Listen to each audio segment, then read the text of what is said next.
Bienvenue donc au complexe Schumann, salle Anne-Sophie Matisse.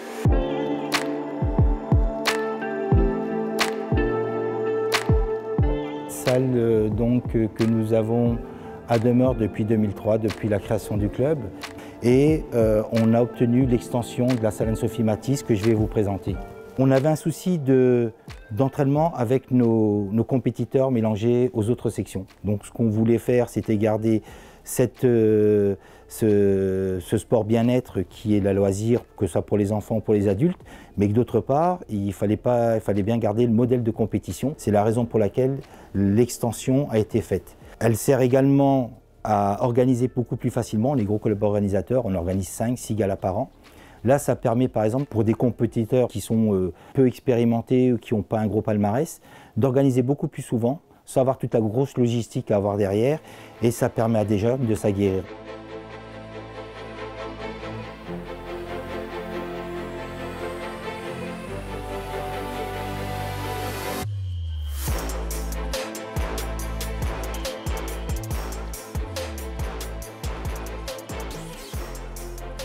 On a démocratisé aussi la boxe, parce qu'avant elle avait un cliché, elle était uniquement maintenue sur les compétiteurs, les loisirs, ils étaient plutôt mis de côté. Épaule à l'intérieur, bras bien allongés et visser les poings, d'accord? Donc ça permet à tout le monde de découvrir, et en fait on se rend compte qu'aujourd'hui dans un club, un père vient faire de la loisir, il peut ramener son fils.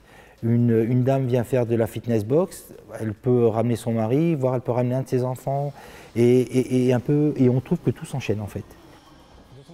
J'ai à peu près toutes les catégories de boxe en poids. J'ai des minimes, des cadets, des juniors, et avec différents poids. Donc je suis beaucoup sur la technique, donc je privilège beaucoup la technique. Et c'est vrai que de temps en temps on part sur du physique aussi. Non, sors, regarde, il laisse son bras. D'accord, essaie de décaler le maximum.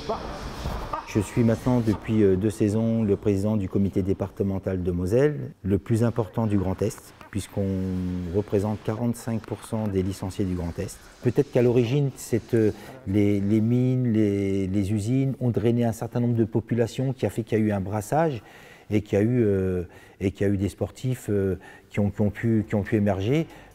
Probablement, on a la chance d'avoir quand même certains sportifs de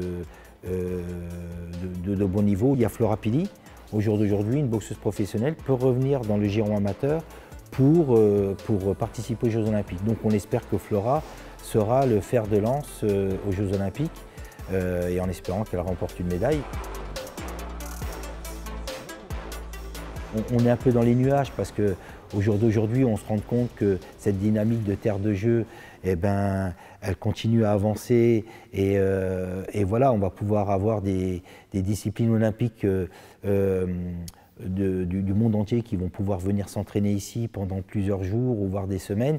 C'est une chose qui vraiment nous touche et sur lesquelles aujourd'hui on va essayer de travailler avec le département sur Terre de Jeux 2024.